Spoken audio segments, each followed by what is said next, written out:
Golden Girls. Shows and Golden Girls. So I could have this conversation for a while longer. Okay, we're live. All right, folks, we're live. Welcome back to Between Two Succulents. I'm Megan Graves, your virtual bookseller. I'm here as always, Between Two Succulents. Today, joining me, I'm very honored to have Pigtown resident, public health policy expert, and candidate for Baltimore City Council, Phylicia Porter. Phylicia, thank you for taking a few moments out of this very busy day to talk to me. Thanks. I'm super excited. So we're going to start, like we always do, by introducing our succulent VIPs. So Phylicia, I'm going to introduce two succulents, and I'm going to tell you a little bit about each one, and then you'll tell me which one is speaking to you on like a spiritual/emotional level. So first up, this is a crassula plant. It's, I believe, known as a spiny leaf plant because it has these tiny little hairs on its leaves that protect it from various environmental hazards. And then I have this little tiny baby prickly pear plant that I propagated from a prickly pear that I was sure was dead. And then it sprouted this one from its top. So this one is the unicorn horn of my unicorn plant. This is the little plant that could. He's really thriving. So between those two, is one speaking to you more than the other? It is. I mean, the prickly pear is one that's speaking to me. Can I share why? Please. Okay, so it's speaking to me. I mean, just the past couple of decades of District 10. I mean, there's so much to be done in District 10, and I really feel with my leadership, we can really begin to turn a corner in Southwest Baltimore and also Baltimore City as well. And so I love, the whole idea of the prickly pear being the unicorn, because I really feel that District 10 and Southwest Baltimore communities are really, they're my unicorn, and they've given me an opportunity to fulfill my purpose. Mm-hmm. So you're going to be that south-facing light shining brightly on that little District 10 plant, helping it to flourish. Oh. Yes. So you are a part of a trend nationally of young women of color running for public office. So now that you have completed your primary election, you're looking towards the general in November 3rd, mark your calendars. Yes, Is please. there any advice that you would give to other young women who are contemplating maybe throwing their hats into that proverbial ring in a future election season? Sure. And I actually took some time to meditate on this question. One of the first things that I would really encourage people, especially if they're considering doing any type of public service or elected office, really knowing yourself. That self-evaluation is particularly important for me because you have to know, one, you have to know yourself. Number two, you have to know what you stand for. There are different situations where you are able to share what you stand for, and sometimes people clap, but sometimes people don't clap, and so you have to know that in your gut and in your conscience that you're standing on the right side of history, and you're standing on the right side of your constituency and what you believe in. Number two, have fun with it. I was just sharing a few moments ago that this run for public office literally took about 4 years in the making, but officially it took 2 years out of my life, and I've enjoyed every single minute of it. I found joy in the late night letter writing. I found joy in the ominous municipal level calls to get things done for my neighbors. And I found joy in just, addressing issues head on. As many know me around the neighborhood, I am one that kind of grabs the bull by the horns. And so I really don't shy away from a challenge. I'm that type of person that kind of says, okay, this is a challenge. We'll get through it. We'll get through it together. And so I found joy in some of the most kind of mundane parts of my candidacy, because it gets very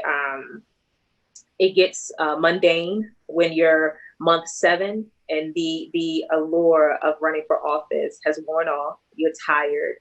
You haven't gotten a lot of sleep, and so it's those times where You are relying on your consistency and your discipline and your dedication to public service in your community that fuels you in. And then when you get to month 14, 15, 20, 23, 24, then you really you really rely on that strength and that dedication to push you over the finish line. Number 3 is develop a great team of advisors around you, and I coined the term family, your friends and your family, because those are going to be the individuals that, one, keep you grounded to who you are and where you come from, but they're also going to be your mirror of sorts. You know, when they see you kind of vetting off of the beaten path, you're not as disciplined as you could be, you're not as enthused as you could be, you're not as servant-led as you should be. Those are the people that keep you on track and keep you focused on your day one goals. And then lastly, I would say just you know, that self-care time. Make sure you have someone, whatever office you are running for, you know, you're going to be learning these terms such as like your kitchen cabinet. Make sure you have someone in your kitchen cabinet that will take your phone. Take your phone, and they will force you to rest. I had two amazing women on my campaign, and one man on my campaign that forced me to relax and forced me to kind of step away from community work and get that self-care in. Mm-hmm. That's awesome. That's really good advice. I feel like not just for candidates, but for everyone in their lives right now. Thank you for that. So you have a very extensive background in science and health policy. And right now, Baltimore is facing some very significant crises of public health. I'm thinking of police brutality and COVID-19. I'm wondering if you can describe what kind of maybe conversations you're having with your constituents about those issues, and also what you view as the essential actions that local governments, in this case, Baltimore, can take to protect their citizens. Yeah, so I'm having those conversations. I've been having those conversations for the past 2 years, and that has kind of crafted my public safety approach to my Building Healthy Communities platform. But as I ascended, you know, after the primary to be the Democratic challenger, the conversation has been even more pronounced on. You know, really, you know, what are you going to do? What tangible things are you going to accomplish related to police brutality? And I've been placing more emphasis on the conversation of reinvesting those dollars, particularly in Baltimore City, to social services and human capital spaces that we historically have not seen the best. How can I put it? The best investment in coordination before you get into the criminal justice system, before you get into trouble with law enforcement. As a public health practitioner, I am looking more towards prevention-based strategy. So prevention-based strategy includes making sure that we have an economic model where people gain a living wage, where people are able to actually go to work and travel to work on time and be with their families and bring back resources to their particular community for community stabilization. We have seen the research suggests that when you provide those types of resources, when you provide those types of basic level survival skills, then you are able to see a true reduction in crime, because people aren't forced to live and scrimp and scrap in a way that, you know, that fuels that basic survival mentality. And so when we provide people with opportunities to truly thrive and not just survive, then we'll begin to see that public safety approach that we're all talking about. So many people are talking about the root causes of criminal justice, the root causes of poverty, but we have to really get specific about what those root causes are and begin to put our money where our mouth is. When we don't put our money where our mouth is, then what we are just talking about is strictly ideas ideas into the universe that may or may not happen. And what I try to get people to see, and what I've been adamant about on my campaign, when you don't have that execution associated with it, particularly with public safety, particularly with education, lives are at stake. It is a life and death approach when we are talking about making sure that we fully fund these initiatives that we're talking about. So that's primarily what I've been talking about. I'd say since June 2nd, since I secured the Democratic nomination, Baltimore City went through a very interesting time, where at that time, at that particular time, we were talking about our official municipal budget.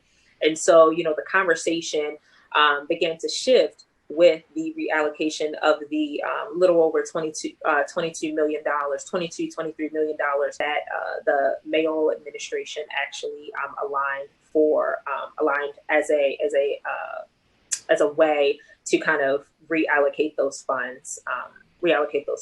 Hopefully, we'll be able to reallocate those funds to social and human capital initiatives needed in Baltimore City.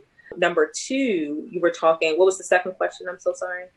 Addressing COVID as a public health crisis in Baltimore. So I have a very interesting approach to COVID. So, in my professional life, I've managed like national healthcare programs on the federal level and the state level, and through government and nonprofit entities as well. And so my response to COVID has been a little bit different than the response that has been. So, when we're talking about sanitation, when we're talking about food distribution, when we're talking about, really providing some economic and financial relief to individuals in our city that really need it. When we talk about, allocating and housing our homeless population, because we understand, when you do not have those types of sanitation and public health things in place, then it grows rapidly as well. As far as the state level, that's a very interesting approach, because each jurisdiction, what I'm noticing is that each jurisdiction, whether it be Baltimore County, Prince George's County, Cecil, Worcester, I always get that wrong, but there are different response based on the jurisdiction, and I just come from the framework of mind that we have to have some concerted level. Since it's not coming from a federal level, then at the state level, there needed to be some sort of concerted response. And then that flowed down from an execution perspective down to our local jurisdictions.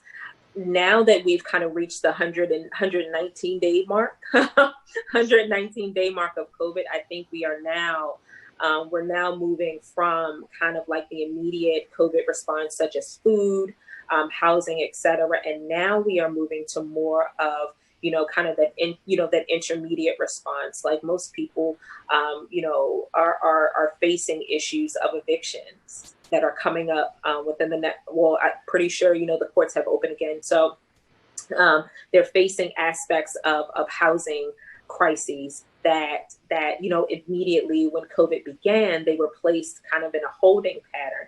Now we're seeing that holding pattern, the floodgates are about to open. And so we are going to see the next level of a disaster preparedness response related to the COVID pandemic. But we're going to be seeing things such as, people not returning to work. Our small businesses are officially shutting down. So, before, when COVID happened, most small businesses were put on pause. But now we are going to begin to see, some of our small businesses, unfortunately, shutting down for good, because they're not able to bounce back from the disastrous response, a disastrous economic reduction in their profit margins from COVID.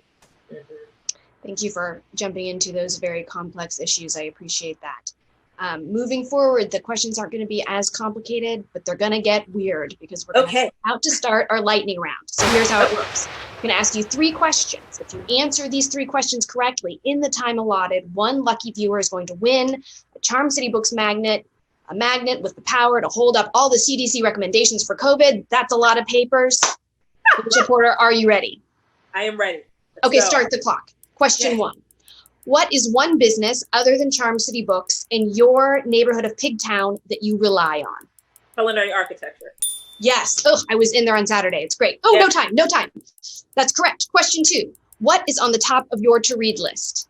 The Turn of the Key. It's a wonderful book. It's amazing. Go. Yes. And I'm 99.9% sure that Charm City Books has that in stock. So that's 99.9 extra points for you. Question 3. What is your favorite outdoor activity to do in Baltimore after the passage of this tropical storm and while maintaining social distancing? Hiking. Yes, we love an outdoor activity. Ding, ding, ding. We have a winner. So, folks, put your attention to the chat. If you are watching an Instagram Live, Joe is about to announce who our winner is. That person can pick up their prize magnet at the shop any weekday between 11:30 and 6. Or if you make an online order, just put a note at checkout and they will throw in the magnet to your package. And Phylicia, guess I'll throw in a Porter for Baltimore bag as well. So yes. Double the prizes. Ooh, Phylicia, I like having you on. Phylicia, before I log off, you're going to go and fill some sandbags momentarily. So before you go do that, are there any charities, nonprofits, or local organizations that you'd like to bring to the attention of our viewers right now? Sure. So there are 3 that I would love to, people to learn more about. There's Jobs Opportunity Task Force, JOTF, who provides economic development and jobs for those re-entering society. The next one is Leaders of a Beautiful Struggle, that provides policy related to Black and Brown communities in Baltimore City. And then the next one is CASA. They are providing some of the greatest resources, particularly in my Lakeland community, for Latinx populations. So. Mm-hmm. Awesome. So we're going to link to all of those in the comments and in the show notes when we upload to YouTube. We'll also link to your book recommendation, The Turn of the Key. Phylicia Porter, thank you so much for joining me today. It was a really great joy to speak to you. Thank you. And thank you for having me. And I'll make sure to stop past the bookstore and bring that back to you all. Awesome, please do. Which brings me to, as a reminder, the bookstore is open again for browsing, so you can email Joe and Davin, or you can DM them on Instagram if you'd like to schedule an appointment, doing a maximum of 4 people on the floor. But for the first time since March, the bookstore is open again, so that's really awesome. Phylicia Porter, thank you for joining me. Thank you everybody for watching. I'm Megan Graves, your virtual bookseller. I'll be back next week with another guest with more succulents. If some more of them don't bite the dust in my apartment, it's a topic for another time. Be safe, everybody, and we'll see you next week. Bye. Bye.